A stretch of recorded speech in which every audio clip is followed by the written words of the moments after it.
Okay, I guess we're recording. All right, it says recording. Okay, so I'm here with Jonathan Beverly. Jonathan, thank you so much for taking the time today. Much appreciate it. To get started, why don't you just tell us briefly who you are, when someone asks you what you do, how you respond, and what led you to write this great book, Run Strong. Oh, it's a pleasure to be here. Thank you. So I'm a runner, I guess, primarily. I've been a lifetime runner for 40 years as of last fall. Congrats.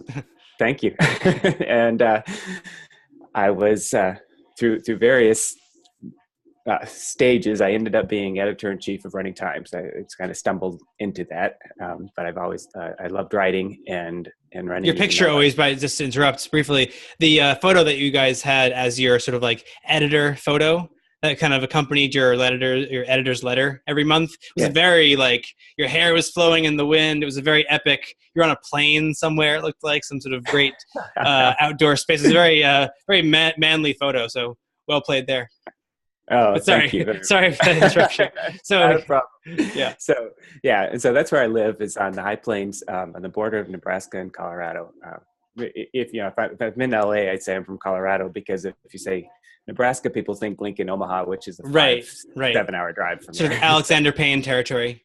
Yeah, exactly. Or Dances with Wolves country. Right. Yeah. So I've been here for 16 years now. I know that because my son is 16. We were living in New York City, and my son was born, and realized we wanted family and to live. Yeah. So this is where my wife grew up, and so he got to grow up with cousins and grandparents. So are you from Nebraska? Or is your wife from Nebraska? My wife is from Nebraska. Gotcha. Yep. And where are you from originally? I grew up in Maine, on the coast of Maine. Amazing. So that's like Joan Samuelson kind of territory. She's that 10K every year, right, that she does? Exactly. Yeah. So were you involved in the running scene out in Maine growing up? I was. That's how I got started. So you have this sort of essay that sort of begins the book. And I guess why don't we just briefly, so the book, Run Strong, it's sort of, how would you describe it? Because I think it's a very unique book in the world of running books. Yeah, I think it's unique as well. And it didn't necessarily turn out the way I expected it to. I started out with the idea that I was going to interview 50 people that had started as youth and are still pursuing running competitively at whatever age they are. They had to be masters, at least masters. Most of them are in their 50s, 60s, some in 70s, but still going strong as much as they're allowed, and they still raced. And then I was, after these interviews, tried to distill out 9 key principles that were in common with them. And I expected to be much more practical book, I guess, in the sense of training plans and how you adjust things and how you that type. And what I ended up with was much more of a philosophical book about how to enjoy life, how to make it through life transitions and stay motivated and stay positive and stay in love with something for life. That's right. And I think that's interesting because it's funny. The book itself, as you just said, it's very holistic in that way. And it's funny how so often you say, okay, I have this goal, I have this idea of what I'm going to do with a book or a project or anything really. And I think in the doing of that thing, you kind of get exposed to the thing itself is telling you what it wants to be, so exactly. You might set out with, okay, well, I want to, how do we break 3 hours above 50, or something like that. And, I think of my own running journey myself. Like I started out running at this running club, the LA Leggers, that we're doing this interview for. When I first moved to LA, like 10 years ago, I had snuck into the Boston Marathon when I was in college. Wasn't a runner though, and was kind of very amazed though by the experience of it. I'm actually wearing my BAA 5K shirt right now. Nice. Yeah, always wearing Boston apparel. I'm still trying to qualify. But so I got out here and started running, and I just was running. Go at whatever pace, get injured a lot, and then eventually you begin to kind of take a step back and kind of go, well, why am I getting injured? And suddenly what began as just this interest in running marathons or races became this whole sort of exploration of like anatomy and trying to understand movement better. And I would say now I view movement and just sort of overall wellness as the goal, and running is one expression of that. But I like in the book how it, one of the things that I really appreciated is so often we kind of have this mindset of, just got to get the miles in, got to work hard, got to kind of keep crushing it every day and, do as many runs as possible. But one of the things I liked about the book is that a lot of the guys that you spoke to were sort of like, yeah, I sort of took rest days whenever I needed them. And you have one quote that I loved, which was, either you plan rest days or rest days plan themselves for you, I think was the line, something like that. Yes. So walk us through. So the initial essay that opens the book, you kind of talk about your own running background, and you were pretty, you still are, but you had some real success sort of in that, I guess, like high school and college as well. Am I mistaken, or not college? No, I did not in college. Okay. So you're in high school. I wasn't great. I as part of a team and never stayed on my own, like in track. But I was on at 16 years old. Mm-hmm. And then 323, and then lowered that to 303 at 17 years old. So that's a pretty rare thing to be a 17-year-old marathoner. I wasn't. Oh, sorry. We're having a little bit of a weird connection there for a second. What was surprising, and it's just, now, as you can see in the book, I was surprised to find that half or more of them, I think part of that was the era that everybody was joining marathons. Mm-hmm. But also, I think people think that that's detrimental. I think there are a lot of good things about going long early and learning that perspective on running. It's not all about just your mile time. Yeah, yeah. And so then going beyond that, so you talk about in the book a lot how you still are, setting these goals and stuff. And so what led you in this context of sort of that opening essay, what led you to kind of get to this book? Was it more sort of like a selfish interest in learning how you can be faster? Or was it sort of just this lifelong experience you've had with running and sort of a curiosity about what others, because it's a very solitary pursuit. So you're trying to sort of understand the broader spectrum of runners, or what led you to it? I think it's a combination of both of those. It definitely started about mid-40s, I think, when I was in, as everyone else, you realize no matter what you do, you never got to run as fast again, and you're getting injured more often. And it just feels like, well, maybe I should, hang up my racing flats and get a good pair of supportive shoes and do my daily constitutional. I didn't, but that didn't inspire me at all. I wanted to still race and wanted to still care. And I did still care and set goals. And so I started looking around at friends I had, like Roger Robinson's a good example. He was a writer for Running Times, college professor. And here I think he's British, right? Am I mistaken? He is. Yeah, exactly. I think he's featured in the Spirit of the Marathon documentaries pretty extensively, sort of a historian figure. Yeah. Exactly. Yeah. Exactly. Is he married to Catherine Switzer too? He's married to Catherine Switzer. Yeah, right. Okay, cool. Yeah. Yeah. Sorry, but so not at all. So, seeing him, and here he is, someone who ran on world cross-country teams for 2 different countries. He set masters records at like marathons, Boston Marathon. And now he's 70, he's got knee replacements and still out there, talking about the guy's got to show up and work. It was just like, so how do you get to that? How do you still maintain that passion? So I started talking to people and just was curious about how many people could I talk to, and what can I learn from these people? And so I can be that way. So I can continue. I'm to the age, I guess, that becomes almost more important than how fast can I run. It's like, how can I continue to be a strong competitive runner, keep doing this thing I love. Mm-hmm. And you found some, I think, really great pieces of advice that, again, apply, I think, as much to running as they apply to an entire life. And we can start getting into that. But I would say one thing that kind of always inspired me is, I think it was either in your book or another, or maybe it was Jada Sherry's new book, but they were talking about this idea that, sort of you think, okay, if we peak at whatever, late 30s as an endurance runner, you would think then that, okay, if that takes you, say, 20 years, that the downfall would be kind of a similar, kind of a plummet, basically. But you actually can keep improving for quite a long time.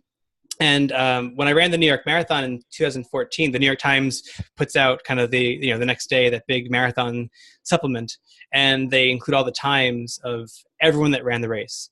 And I think that year I ran like a 3:30 because it was pretty windy and didn't hit the time I wanted to. but everyone around me was, in my same sort of time frame, was anywhere from 30 up to 70. And they were people who were maybe not 70, but probably like 60 firmly.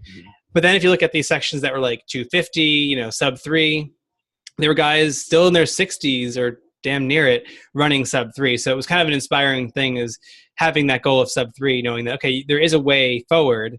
So how did you find these guys then that some of them were your friends, it sounds like, but how did you go about sort of finding, because it wasn't just like any runner, it was sort of runners who were still doing well into a certain time frame. So what was the criteria for people?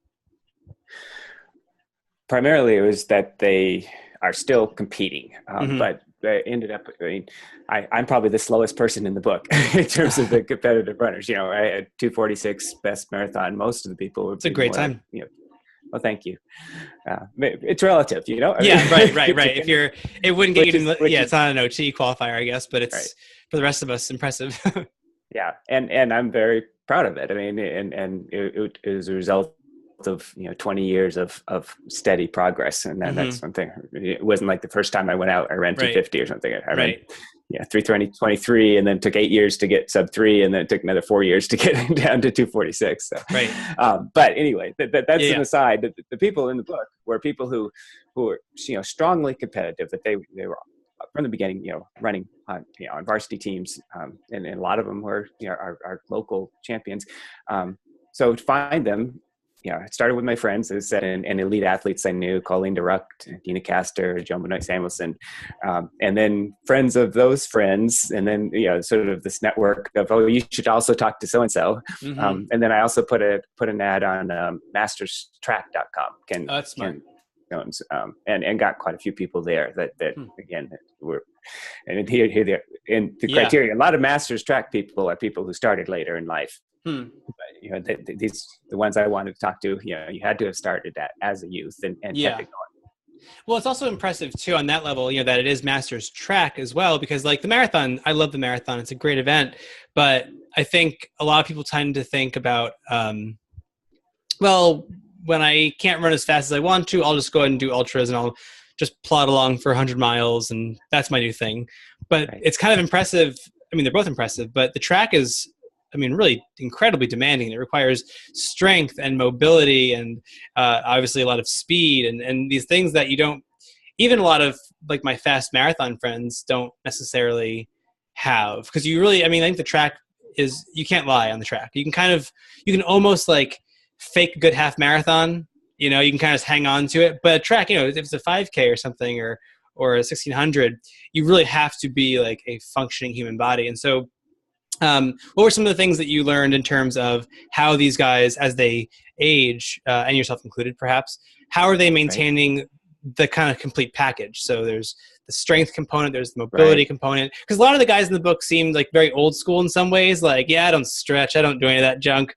So I wonder, in some cases, are they just the lucky specimens who, happen to move well on their own? But did you find that other guys really were taking the time to kind of maintain these sort of healthy bodies beyond running?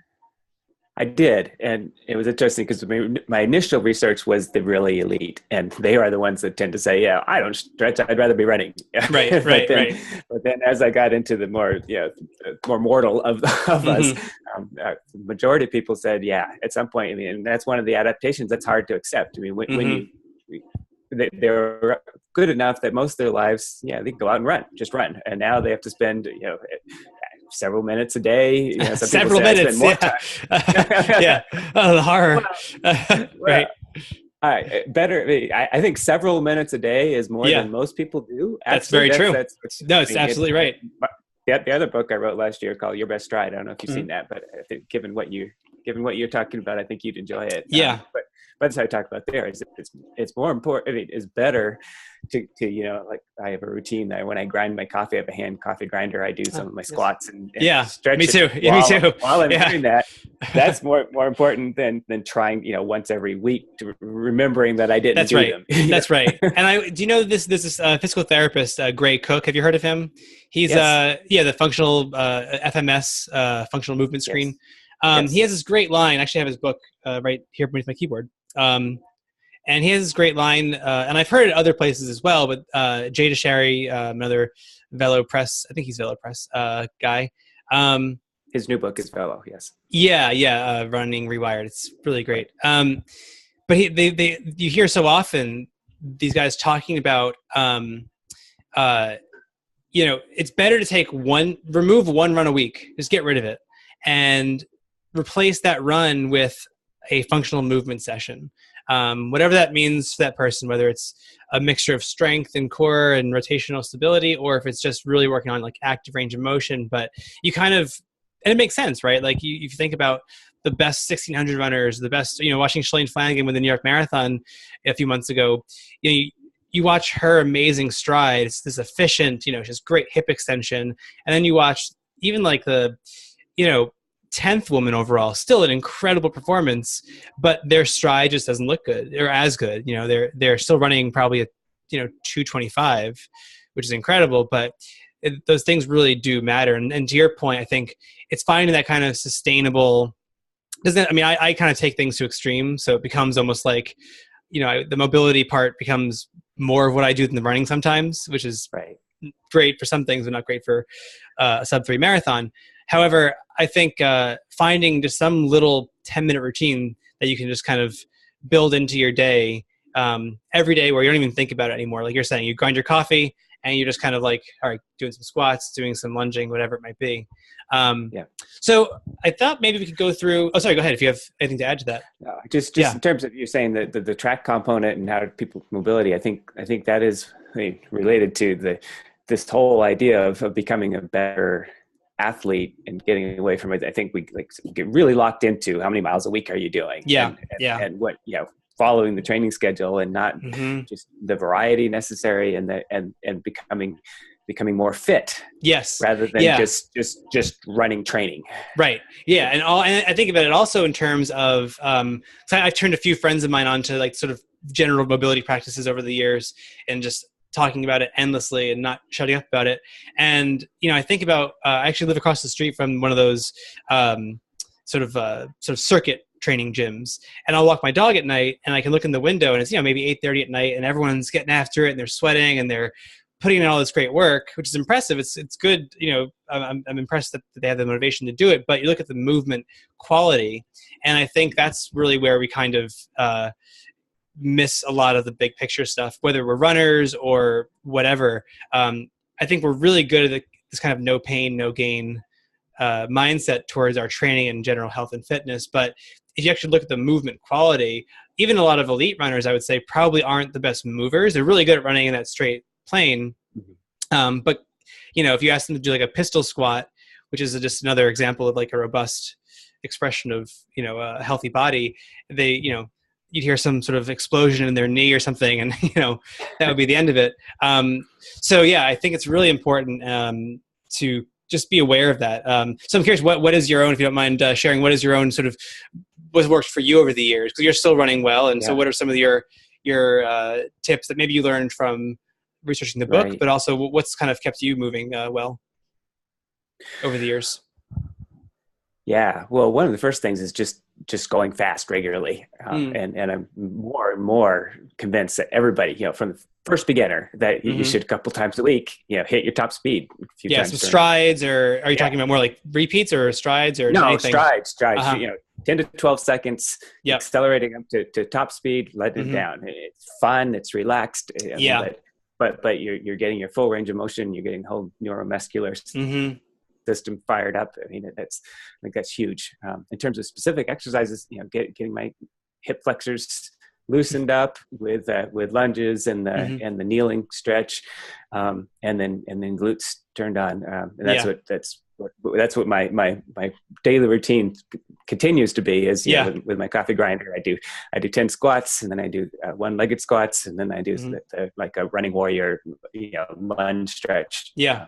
And then during the day, as much as I can remember, I'll kick my chair out, get into the kneeling sort of lunge stretch position, and you can work on a computer. To try to do that before a run for 5 minutes feels like forever. You do it in front of your computer. I say, you've been there for 10 minutes. I know. Yeah. Well, what I've even begun doing is because I work from home like part of the year, and then or at various points in the year when I'm on a show, if I'm at home working on a script for the show, or in between shows. And so when I'm working from home, I'll set an alarm on my phone every hour to go off, and I have sort of a room. My apartment's full of like kettlebells and steel maces and all kinds of weird movement tools, and I'll just pick up something for 5 minutes, and I find like that's been a really helpful kind of just like, because then every day you're just accumulating something. It might be various sets of pull-ups or something, or squats throughout the day, and however you can kind of work it in. Because I think you're right, like you're working a job and the running does take a long time at a certain point. If you want to hit a certain number of miles per week, it's going to be 90 minutes of running a day probably, or something close to it, depending. So yeah, I think kind of finding those baby steps of like, hey, just work it in however you can is really, really key. Kick off your shoes and doing short foot exercises. Yeah. Make your feet alive. I think that's under 100%. Yeah. That when you talk about bouncy stride and energy return, that your feet needs to be alive. Yeah. For sure. Well, and one thing too, before we get into the book, we're kind of going on a lot of tangents here, but one thing I've noticed too, like you mentioned before about like the importance of not being so obsessed and chained to a training plan. One thing that I've begun doing in the past year is, the whole like thermatones kind of approach, sort of the lower heart rate stuff. So I've been doing that just to really build more resilience and get a bigger base. And I've been going by time instead of miles. So I say, all right, this week I want to hit, 7.5 hours of running this week. And so if it's really hot out, it's going to be maybe 35 miles. And if it's really cold out, maybe it's closer to 50 miles, but not being so tied to, because it's kind of like miles per hour versus RPM, right? Miles per hour is very relative. Is your car functioning well? Are you going uphill, downhill, whatever, versus RPM is just RPM. So I think kind of loosening up the grip a little bit. And I guess that's kind of a good way to get into kind of some of the sections in your book. I have my notes here that I wrote down, kind of destroyed the copy that I have with notes everywhere. But going by feel is a big sort of concept that kind of keeps recurring in the book. Did that surprise you at all, kind of having that sense? Because there's a certain idea of like, nope, you're tired, get out, get the miles in, doesn't matter what your body's saying. Who cares if you didn't sleep well, get out there. But was that kind of a shift in your thinking, or did that kind of always work for you? No, it was a shift, and I'm still trying to figure out exactly how to apply it, because there is a balance, of course, between how you feel and what you should be doing, sort of. But increasingly, and seeing these people, I mean, like Joan Benoit Samuelson and Gary Allen, some of these people who have had such success over the years, and say, I've always trained by the seat of my pants. I've always done it the way, and it makes sense. I mean, one of my favorite quotes in here is like, to get away from the stress of what you have to do and say, I wanted to run every day and I wanted to run hard some days. I mean, that's such a relaxed idea, but that will get you fitter probably than following a schedule and disciplining yourself to doing this each day. And then the runs become onerous, and you don't do them as well, and you get tired. So not only, I think, is it crucial to doing your best at any age, but then obviously it's crucial to, as far as aging, is that, as you said, just saying, whatever miles it adds up to is still the stress on your body. And so if you can get used to the idea that, okay, I need a fast day, and I'm going to go out and do some fartlek, and this is what it feels like. And you're not measuring it and, saying, okay, I've got to hit 90-second quarters. Then you're getting the appropriate stress for that. And then, the next couple of days you're feeling a little sore and sluggish. You run easy, and you let your body tell you when you're ready to run hard again. And it's not, you don't have to have a bunch of charts that say when you're 50, you need 3 days rest. It's like you need as many days rest as you need days rest. And that might be a day that you don't expect. And then you might feel great on another day. So let it roll, just go for it, and not hold yourself back because, this is an easy day. It's like, hey, but I'm feeling good. It's 60 degrees where I am now, particularly. It's like, Carpe diem. It's time to roll today. That's right. And I think that's such a hard thing for runners to get through their heads, because like we want to do well, we want to feel like we're always, improving. But I always keep in mind, stress plus rest equals progress, right? And sort of optimizing all of those factors, getting the right amount of rest, not too much or too little, but also not too much stress, And I think one thing that's been really helpful for me over the years is, or in more recent years, running by heart rate, which I think just helps. And I'm not like a slave to it, but I try to keep a certain like 10 beat range that I'm generally hovering around. If I have to go up a little bit above it or a little bit below it, I'm not, having a panic attack or anything. But because, again, in LA, it can be so hot, or you can have a beautiful day, or you get up in the fogs coming off the ocean. And rather than going out and saying, I'm running a 7-minute pace today or something, it's like, well, no, my body doesn't want today. My body doesn't have that in it. Similarly, I wear this very silly little ring that tracks my sleep and gives me kind of a recovery metrics in the morning. And obviously, how you slept when you wake up. You understand, like, oh, I feel good. I don't feel good. But there's been days where the recovery score is a little bit lower, HRV or whatever. But I feel good. And I had plans to meet a friend, and I go out and do 14 miles and I feel great. Other days I wake up and, these various recovery metrics are saying, oh, you're ready to win the Olympics today. And I just don't feel like going for a run. So I'll hop on my bike and do an easy, hour or two ride. And that's the day's workout. And I think also, just again, to tie it back into the book and kind of this broader picture of like what makes a life worth living, I think, is just, you need that give and take. You can't be so firmly fixed to outcomes or ideas of what your day is going to be or what your life is going to be. You have to kind of just go with it and kind of go by feel. So I'm curious then, to tie it into some other topics. One other idea that I think fits here really well is mostly going very easy, which again, not something that is mostly intuitive to a lot of runners. I think it's that kind of the idea of the gym across the street from my apartment, going hard all the time, it feels good. But again, was that in your high school experiences, perhaps, was that not really the case? Like, did it kind of go back to the old school model of like run hard every day, or were you mostly doing that kind of easy approach? Actually, I had a really good coach, and she believed in developing volume and getting us to the point, the fitness point, and then sharpening it. So yeah, I think I had from the beginning, I've had a pretty good grounding in this, but I'm learning more and more. I mean, like you talked about other authors, Matt Fitzgerald's 80-20, I think is a great book that talks about this.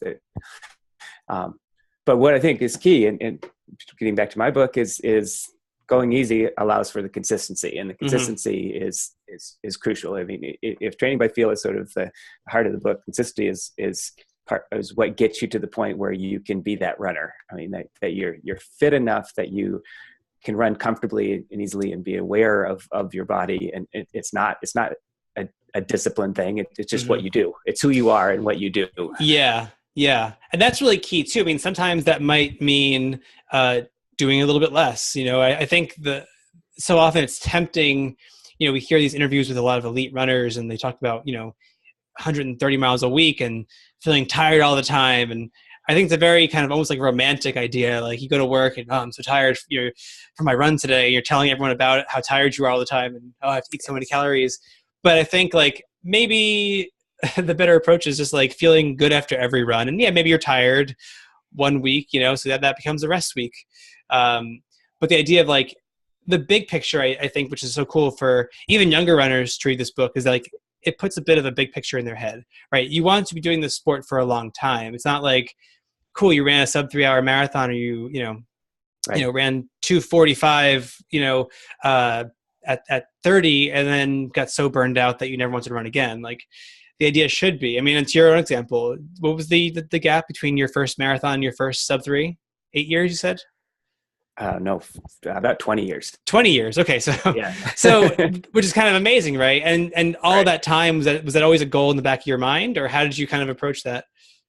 It was. I did take a few years off grad school and young professional. But then immediately, I got back in it, and first time back, I ran 3:00:34. Oh, wow. It's like, okay, again, just like, okay, the next time is going to happen, and then couple crash and burns, and So so I think it was actually 15 years before the sub 3, and then that's incredible. 20 years before my PR. So between the which is amazing. And I think again, also very important to keep in mind, like the PRs aren't going to come maybe year after year. It's like it's a longer process. And one of the other ideas in the book that I like a lot is finding meaning in sport and life. Right, having some intrinsic motivation, which I think is huge for everything, for racing and running success, but also just like in your life, like what is the intrinsic motivation, right? Like you could easily imagine someone who just slavishly devotes themselves to an outcome, to get to Kona, whether it's Ironman or, Boston qualifier, but isn't enjoying the process. So can you speak about that a little bit? Was that it's obviously a very common theme, but how did that express itself? Yeah. And this is where I really am coming, a year later, having lived with these ideas, I'm coming to see the whole picture. In fact, I have a Valentine's piece coming out in motiverunning.com next week that sort of brings this all together, saying, how do you fall in love with running for life? And it's a countercultural perspective. I mean, the Olympics are about on, and I will guarantee you, there'll be all these questions about what did you have to give up to get here, and what are you looking forward to indulging in now?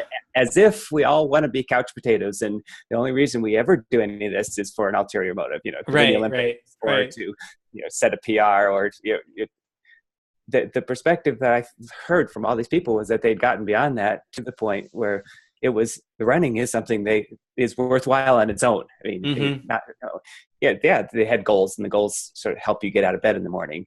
But once you get out of bed in the morning, you love doing it, and you love doing it in all its aspects. That whether you're going long or you're going hard or you're just doing your daily run, you're appreciating both the activity and then the feeling of mastery of getting better all the time. That is a very different perspective, but it makes a lot of sense. And it also is how you're not only going to live, run for life, but run your best. Because if you're operating from that position of enjoyment and joy, you're going to do more, and you're going to make it a regular part. And it's not going to be something that you resent or fight against the rest of your life. I have to carve out this thing.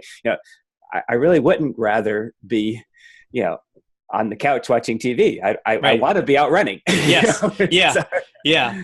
Well, there's also a very romantic idea that I find in that. Like as I read the book, I had all these just notions of, trying to picture who these runners are, and, a certain simplicity. I'm sure they aren't wearing silly sleep rings and, necessarily, or even running by heart rate. They're just they're probably wearing an old pair of flats. And this is my imagining of it. They've probably all run Boston 1,000 times just without even intending to qualify. And they're just out there just doing it because they really just find this spark. And it's a really appealing thing that gets lost so easily. I talked to so many friends over the years when they're training, and they're like, oh, I can't wait to be done with training for, towards this race. It's like, then why are you doing it? No one's, is someone forcing you to do this? Are you in trouble? Blink SOS if someone's forcing you to run marathons. And I thought it was also a very mature mindset too. And you can kind of tell that the book, these are people who have thought deeply about the sport. So I'm sure you could have also found, and I'll pose the question to you. I mean, were there other runners that you interviewed over the course of this book that maybe, didn't have that same approach, where they were sort of just had a more of a type A kind of mindset towards it? I mean, were these lessons kind of uniformly distributed across the people that you interviewed, or were there some outliers that were maybe a little bit out of sync with it?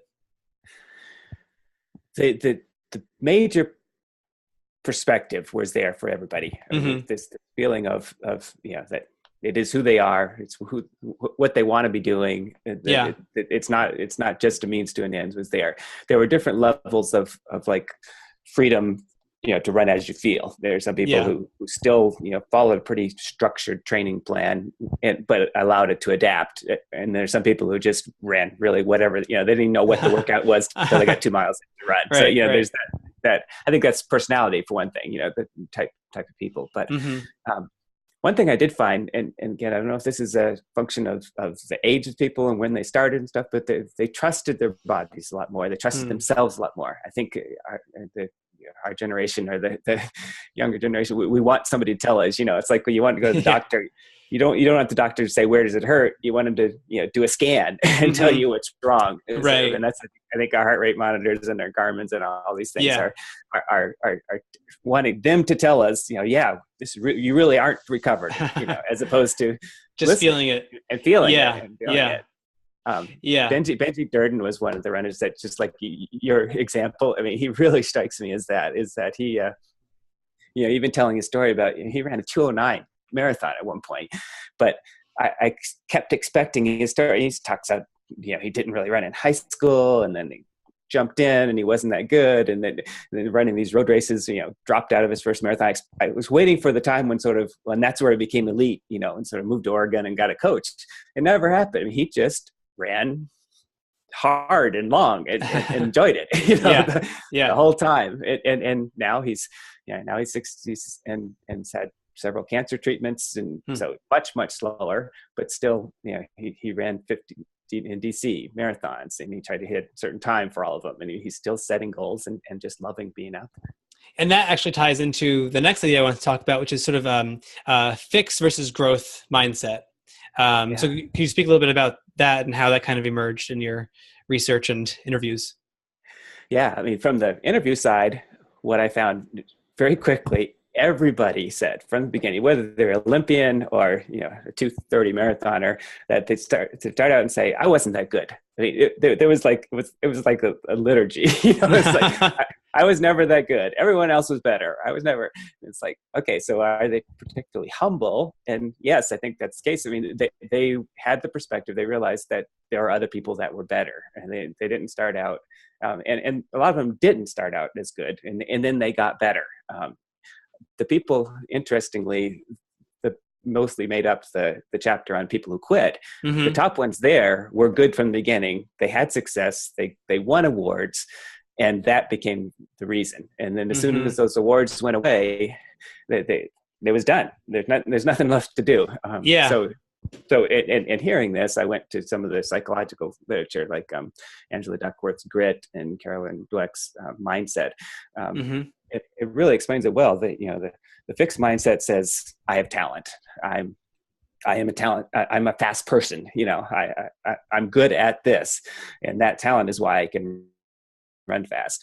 So then, when you have that mentality, then, like I said, you have to win to prove that you have talent. If you lose, it means, well, you're not as talented as you thought you were, so there's no reason to do it anymore.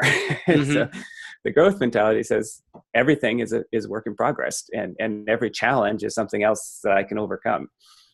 And that's what I found. I mean, all these people had that mentality that if I work hard, I can get better. And not only did that serve them well for a lifetime of getting better and continue to try, but it kept them from getting discouraged and giving it up when they couldn't be as good as they thought they were, where they once were. Well, and again, I think it's such a potent lesson for life as well. I often think back to like the friends that I tend to gravitate towards, or just the friends that I find the most inspiring to be around. They're all people who had maybe like a more challenging, sort of a bit of adversity in whatever, maybe it was a professional pursuit or in their, own life growing up, whatever it might be. I think whatever it is, I think adversity does early on, especially in any pursuit, does kind of force you to look at things from different angles. And I think also detach yourself from outcomes earlier on and sort of to dig into the process. And so it's all kind of a bit of a whole piece. It's fascinating how each chapter in the book really does tie into another chapter, I think, psychologically. That the guys who, were winning these medals and races early on, that was just kind of, in a way, it's almost bad luck, right? To be good at something from the very beginning, because then you go, oh, everything's this easy. Why? And then when it's hard, you haven't developed any intrinsic motivation. So all the chapters really do kind of fit into this like interlocking puzzle. So I'm also impressed when I was reading the book. I was so impressed that you were able to kind of tease apart because it wasn't like an interviewing people. They were like presenting you these very, well, here's this one chapter in my head for you to, they were sort of just talking about their lives, and you were able to kind of suss out, okay, I'm seeing these broader patterns develop. Did you have like a background in psychology, or, I mean, because it's a very astute study, I think, of like the runner's mind. So how did you kind of begin teasing apart this big knot? Well, first, my degrees are in intercultural studies, so and I've always been fascinated with psychology, Six Mentalities, flow, and all these different theories. But as far as doing this, the teasing out, you hit it, you've already obviously done something like this before. I had 60 hours worth of these people's interviews, and just listening to them and going back and of course, for about 6 months, my wife said, my brain was totally full. It was, I had them all there. And so, as I started to refine what a chapter was, I could pull out, it's like, okay, oh yeah, didn't Dave Dunham say something about that, and then go find that and pull it in, and have lots of folders where you're pulling quotes together. The first version, I have to thank my editor, Casey Blaine, because the first version, I because I was so close to those interviews, it was thick. It was too thick. It was like, I wanted to hear each of their voices as I did. I wanted you to hear them as I did, and so she helped me to change it from just like this collection of interviews and quotes to a more structured chapters. Mm-hmm.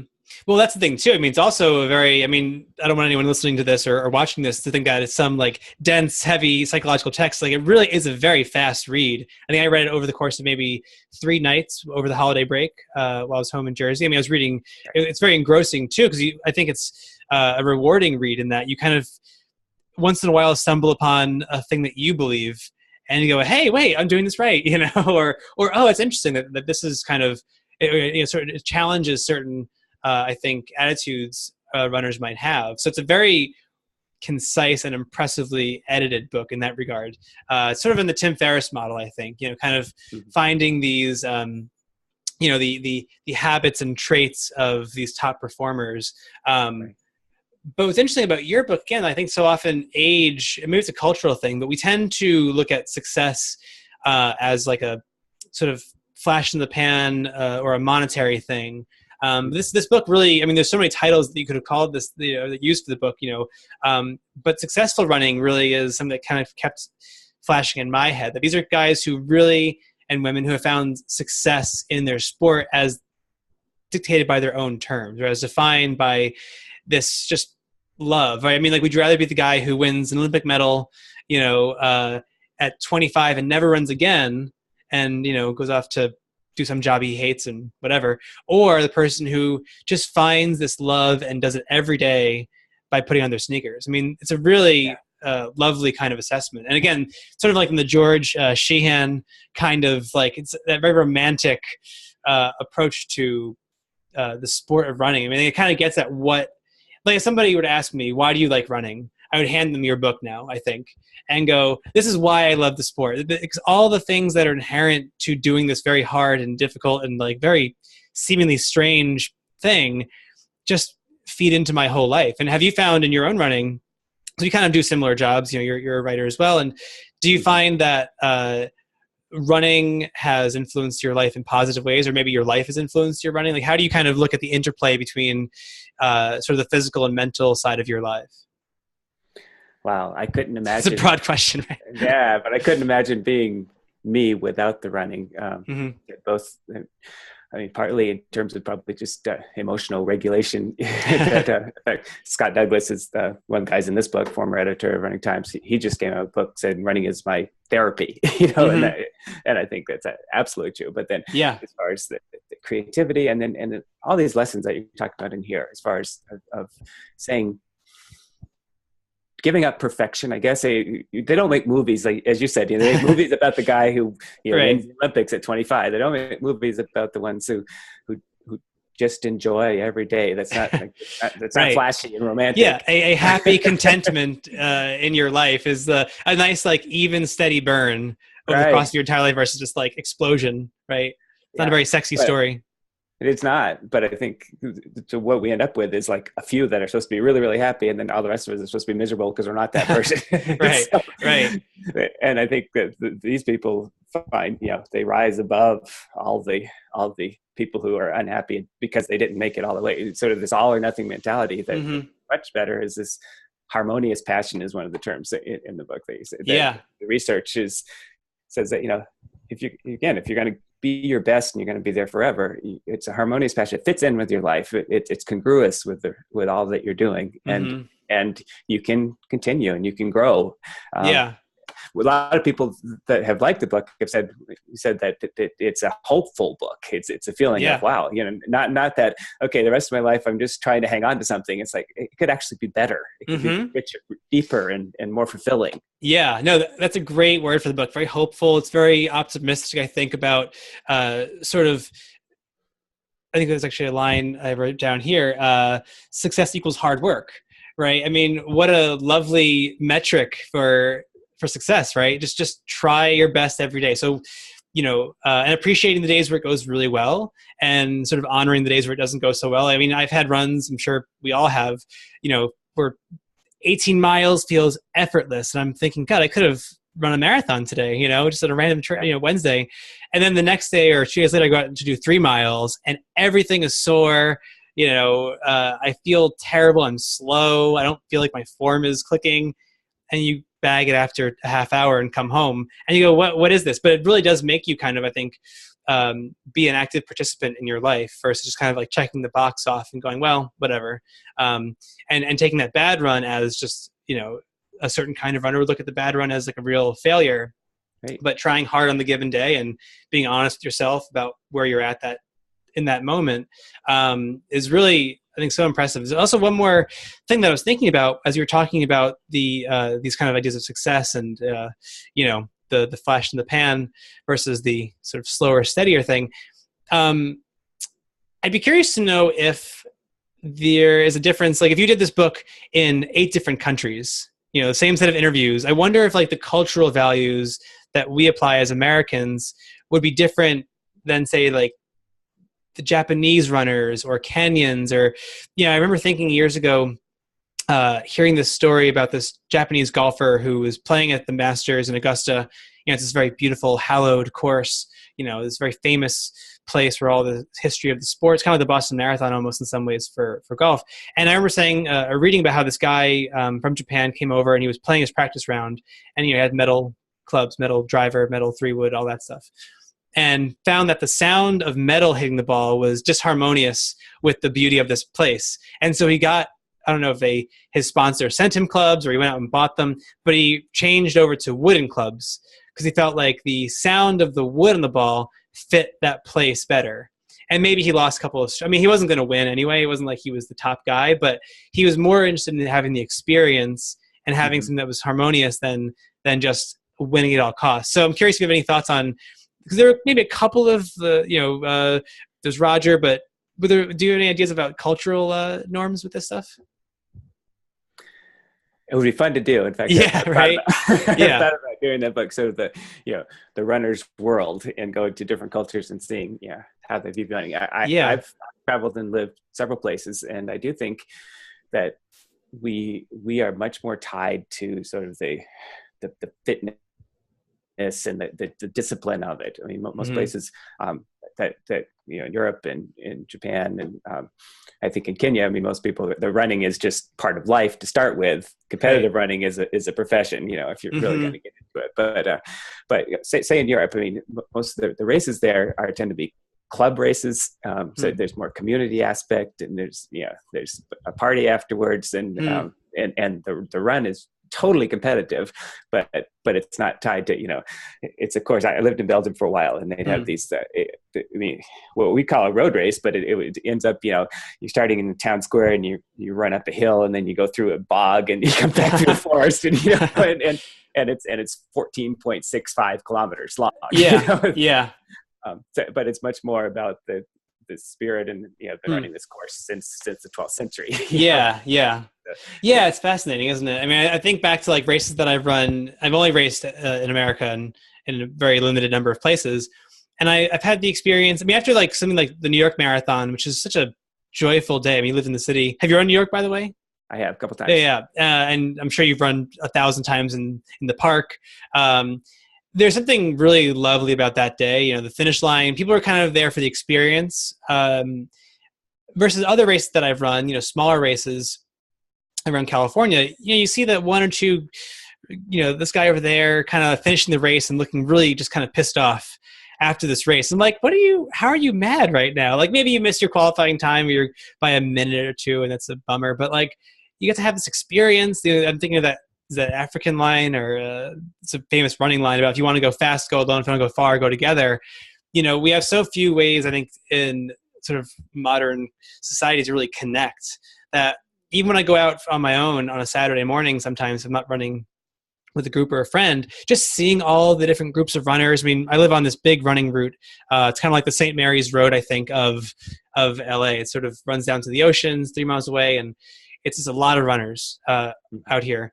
And it's just so cool to feel like, oh, I'm part of a community. You know, you put your club's shirt on, or you put on you know, for me, Boston's kind of like my number one goal in life. And I'll put on a Boston Marathon shirt or something like that. And just, it feels good to feel like you're connected to a thing. And I feel like in the absence of, you know, everything we've talked about in your book, you know, without these lessons really guiding your running, I feel like what a lonely sport to do. I mean, like, if you're just running outside by yourself and hating it, it's like, what's the benefits? I almost feel like you want to give this book to, like, you know, we all have the friends who ran collegiately who kind of got burned out from running. I feel like this is like a great, like, care package. You should, like, drop this book, right, you know, from a plane with little, you know, and as an aid package to sort of sad runners who don't have love in the sport.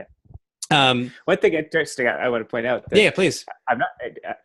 When you're talking there, and I think the people, you know, I was editor of Running Times, which was the competitive runners. Yes, you know, which, by the way, I really miss that magazine. I wish it was still around. But I hope that as editor, you know, the last 15 years, I communicated that these aren't mutually exclusive, that you know, that run happy and run fast can be the same thing. Yeah. Right. I think people that have this false dichotomy that either you're enjoying it and, right, and, you know, and bouncing along, you know, high-fiving and taking selfies, yeah, or you're competitive and you sacrifice and you grit your teeth. That going as hard as you can and chasing a goal can be just as joyful and happy. But I think the keys that I saw from these people that it's helped me is to realize that the goal itself is arbitrary. That even then the real reason for doing it is to be out there and to be doing it and to being, you know, to maximizing who you can be. Yeah. So there's no reason to be this, you know, pissed off guy after, you know, missing your goal by 30 seconds is okay. Right. The only reason to be upset was you gave up on yourself, you know, and that might be so, but missing the goal, if it inspired you to give your best and you were in flow and you were, you know, running hard, then great, it was worthwhile. That's right. And that translates, that feeling of accomplishment and having dedicated yourself and, you know, trying hard equals success. That feeling, I think, just translates effortlessly into everything you do in life. You know, I think it's for so many people, and it's so cool to see this kind of, you know, so almost like this new running boom happening, you know, with different sort of like nighttime running clubs or however it's, you know, articulating itself out in the world. You have to imagine that whenever I see a runner, I'm like, I bet that person's going to have a good day. You know, they're going to have the right mindset to kind of achieve things that they're going for. And the last thing I wanted to mention is this great line you have here that I'm going to read in full. So it's about the idea of humility and hunger. And the quote is, "A man's reach should exceed his grasp, or what is heaven for?" And that was just, you know, it's just so poetic, but it also applies very, very literally to, you know, like the idea of like stress plus rest. But the idea of striving for something and having that, like for me, I can say this line was so resonant. You know, I've been trying to qualify for Boston and failing, you know, happily failing, I would add, since 2010, say. So a solid 8 years I've been trying to qualify, and I'm inching the way there. And at this point, honestly, the pursuit has meant more to me than if I just had qualified for Boston, you know, after year one. So can you speak on that? First of all, where is that quote from? Because I don't want to misattribute it. Right. No, it's Robert Browning. Okay. So, yeah. And so can you speak a bit about that concept? Yeah, as you just said, it's huge, that the idea that, and this is the humility thing, is that you're always in progress, you're always reaching, it's always out there, and getting there isn't the point. The point is that there's something more, and it inspires you again to get up in the morning, to go longer, on Saturday, to be a better person because it's out there. And again, we get distorted by the idea that getting it, achieving it is going to be the ultimate, and then you're going to be happy. Again, we're getting to the Winter Olympics. I love the quote from Cool Runnings, the Jamaican bobsled. He says a gold medal is a wonderful thing, but if you're not enough without the gold medal, you'll never be enough with it. I think that's the thing. But if you're not enough without qualifying for Boston, you won't be. Yeah. Qualifying for Boston is not going to validate your parking ticket for life. That's right. That's right. No, it's so true. And I think, God, if we can get people kind of to let go of that notion, how much happier they would be. I mean, it's the reason for mindfulness and everything else. If you're only ever looking ahead to outcomes, or the future, when that future moment becomes the present, you haven't trained yourself to appreciate the present moment. So this kind of paradox exists then of, okay, the thing that you were hoping for and striving for, you don't even have the software or the hardware to process it when it actually happens. So not only are you robbing yourself of the experience leading up to the event, but you're also robbing yourself of the experience as the event's happening. So what is your life then, if not just this kind of series of like fast forwards to these brief little blips of race day? Right. The book is also great. To your point that because you spent 8 years working towards it, it means so much more. Is the quote by Mihaly from Flow, where he says, in the beginning, the goal justifies the effort. In the end, it's the effort that justifies the goal. I mean, all that effort is going to make that accomplishment way far more valuable than the person who woke up one day and said, "Hey, I'm going to qualify for Boston," and 3 months later did it. It makes it so much more sweet. And the effort is the point. And in the end, you realize that a good day is the day that you were working towards it. Even when sometimes it feels onerous, it feels like, wow, this is the people who complain. I think often if you push them, they might say, yeah, I do it. But some of them do have this real fixed mindset. But even sometimes when we're complaining about it, we realize this is the best time in our lives. This is again worth being alive for. To be in this pursuit. Well, that's the thing. I mean, like nothing's guaranteed, right? So we're out there running on the streets, and to only define yourself by, like, my next marathon's in August, so I have a nice big training block. Really gunning for I'll be 35 on race day, Boston race day 2019. So so that actually puts me in the 310 category now instead of 305. My birthday's April 10th, and I'm going to be 55. So perfect. I'm the same thing. I get 10 more minutes. Perfect. So it's kind of, so in my head though, it's interesting though. So the unicorn is the logo for the BAA, and the idea of it being this thing you can't ever catch, right? Going back to sort of the mythology side of it. And so for me, I've always said in my head, like, well, I really want to qualify for Boston with a sub 3, because that's my own personal excellence, or my idea of excellence. And I was kind of, earlier on in the pursuit was like, well, even if my qualifying time was, 3:10 or 3:20, and I didn't hit sub 3, I wouldn't run Boston, so principled.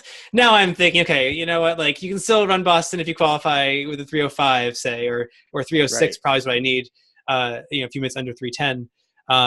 But keeping those goals kind of alive, I think, without being so attached to them. So learning to kind of have a looser grasp, perhaps, on your goals is a healthier attitude. So I'm curious on that note, as a final note, what is your current goal for training and racing? Do you have anything in mind? Yeah, I'm planning to run Lincoln, Nebraska Marathon May 6th, and I want to qualify for Boston. There was a time when I was way under. Last year, I ran Grandma's Marathon. It was a hot day, cool. and I failed to qualify. So now it's like, wow, now again, it's sweeter. It's like, wow, now I'm going to have to work. I'm going to have to be ready for it. I'm a different runner now. So that's a big goal. So what's your current qualifying standard for Boston? So mean, like right now it'd be 3:30, but Uh-huh. again, because of that, the window, it's going to be 3:40. Right. Great. And have you run So Boston before? I've run it 3 times. Yeah. Which years did you run? 96, no, 94, 96, and 2000. Oh, gotcha. Cool. And then And when yeah. I was editor, it was just too much work to be Mm, doing all the all the coverage and things. So yeah. what I would do is I'd take the train to the bottom of Newton Hill, so mile 21, run out to the start, and then Hmm. get on the press truck and get to watch the race Oh, back. cool. So I That's really did that awesome. probably 6 times. Yeah. That's great. And so was Boston a thing that you always wanted to do? I mean, it's such a historic kind of like, Oh yeah. sort of like a light bulb for the running moths, Absolutely. I mean, like I said, ran my first marathon when I was 16. This was back, after watching Bill Rodgers win Boston. Yeah. Yeah. So Yeah. something I'd always wanted to do. Just life circumstances where I lived didn't allow it till Right. 94. Yeah. But I was like you. It's like sub 3, and my first sub 3 was that year at Boston. That's great. My That's really cool. 30th birthday. But then, yeah. When I was 16, the qualifying time was 2:50, so Right. that was always sort of out there, and I ended up accomplishing that twice. So. That's impressive. And so, what was the difference in your training? I mean, maybe you were a different runner back then, but what sort of pushed you from just under sub 3 to below 250? What were the differences? Consistent miles, getting in a really solid block of 4 to 6 weeks over 70 miles a week, Wow. and I think the fast finish long runs were a really huge component. If I could say one thing in my training that changed, rather than just going out and doing long run as easy as you want, going out at a steady pace, and then the last 5 or 6 miles cranking it down to your goal race pace. That's really interesting. And how are you setting your goal race pace? I mean, I feel like so often I'm setting goal race paces, or in the past at least, that were a little unrealistic. Oh, my goal race pace is a 5:40. It's like, is it? Right. Yeah, it's like, no, it's not. Your goal race pace is 7, maybe. So how are you going about, just kind of on feel, or you felt like it was a kind of back to that quote, sort of just out of your grasp? Yeah. Increasingly, I mean, back then I raced enough that I'd really, plug in some calculators. Based on half marathon, you can do a really pretty good race calculator. Now, something I've sort of developed over time, and there's no scientific basis for it, but it seems to work. Is that take a day, get well rested. Spend 2 or 3 easy days, and then go out for a 10-miler at just a strong, steady pace. That you're not pushing it, but you're just cruising. Yeah, and that is pretty much your marathon race pace. I think that's where you end up. And it's if you push a little bit, you're getting into that tempo level where you just back off from that, and it's like, okay, I'm not accumulating fatigue. I'm just running nice, comfortably strong. That's your marathon race pace. Yeah. So it sounds like you're kind of like in a very, I mean this as a compliment, sort of an older school runner in terms of like not being so caught up in the data and the metrics, but kind of like you're saying, I'm going to go out for this 10-miler and just kind of see what feels good and use that. Right. Is that, and it seems like it served you very well. It sounds like. It has. And I think I'm getting more and more like that, both from doing this research and just my own feeling of that. I think that's more accurate actually than, and more enjoyable than trying to hit us. But when you have a goal time and you're out there and you're running it, like I said, you're a little bit overheated, but you don't take that. In fact, you look at it and you say, "Oh shoot, 7:40. I should have been 7:30." So you just failed in that mile. No, you didn't. Mm-hmm. You're running a good run. You're getting a good training run in. Yeah. Well, it's also amazing too to really keep that. I mean, consistency in mind. I mean, you're saying you hit the 70 weeks for a few month or two, but then I'm sure beyond that, even before you hit those bigger, higher blocks, you're still probably putting in another 20 weeks on top of that for your base, and you're probably training all year. So exactly. It really is the ability to show up every day and just put in some of the work versus showing up some of the days and putting in all of the work. I think, Yeah. Well, in fact, one of the changes also was one marathon a year. When I ran the 251, the 249, 246, they were one per year rather than 2 or 3 per year. So. Yeah, that's huge too. I mean, I have friends that'll do marathons. Like it seems like every other month they're doing a marathon, which is cool. I mean, that's their thing. That's great. Right. Go for it. But yeah, it feels like you hear the pros talking about 1 or 2, maybe occasionally they'll do 3, but that's, I think, probably exceptionally rare. It's probably like, 1 or 2, and interestingly too, looking at like, the idea of rest, right? I have friends that'll, after a marathon, take, maybe a week off and that's it, versus I remember reading, I think Des Linden had put some, sort of a screen capture of a tweet or a text between her and her coach. And the coach was like, hey, you coming to the group run tomorrow? And this is like right after the New York Marathon one year. And said, no, because I have 21 days off, not 20. And I was so impressed by that. Or even like reading about Shalane Flanagan, last year, she had a stress fracture in her low back and had to take her first real month or 2 off from running in her life. Ended up coming back to win the New York Marathon. Similarly, Deena Kastor, she had her in the spirit of the marathon before she won Chicago, had fractured her cuboid bone in her foot, had to take it a little bit easier, came back and won. So it's a fascinating idea to kind of go, oh, you can do more with less. Well, I guess less being relative to, maybe not 5 miles a week, but to your point, they were willing to take the time off. They're willing to. I think we still have this mentality that you just got to grit through it. If you do the volume, you're going to make it. No, you're not. Right. You're going to either you get hurt or you're just going to be burnt out. The legs hanging off the back. No, it's so true. And I always try to keep in mind. I forget who it was. It was maybe like Hudson or some old school coach. And he was saying how like scientifically you can take 2 weeks off and not lose any fitness really.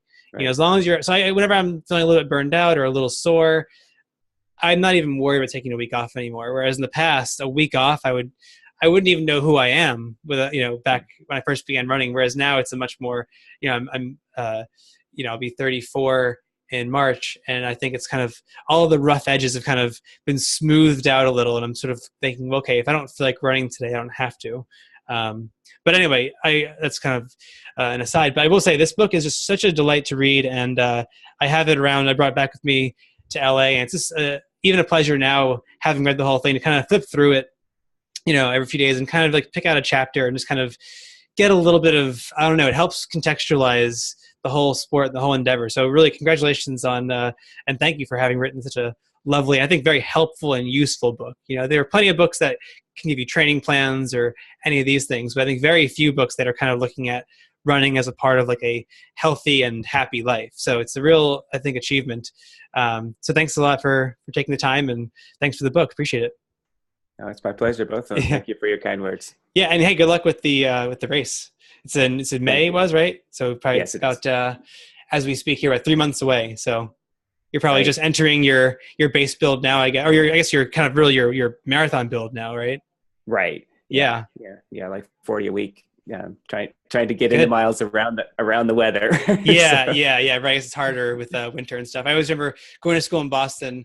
I'd see before I was really a runner in the community of runners, and I would see all the people training for, through these really grim Boston winters, because the race is in April. And so they'd be out there, wearing their, balaclavas, and they're just geared up. And there's this bar on Mass Ave and I think Com Ave, and it's called the Clover or something like that. And they had like free beer and pizza on Thursdays, free pizza with the beer. And so these guys would run from Cleveland Circle every Thursday to the bar. And I thought, what a cool, there's something very impressive to me about the colder weather runners, who are out there just getting it done. I think in SoCal, we're a little spoiled. So anyway, we'll be wishing you luck with race day, and I'll check back in, and hopefully you hit your BQ by 20 minutes or more. I'll say. Okay. Thank you very much. All right, Jonathan. Thanks a lot. Appreciate it. Pleasure to meet you. Thank you. Likewise. Take care.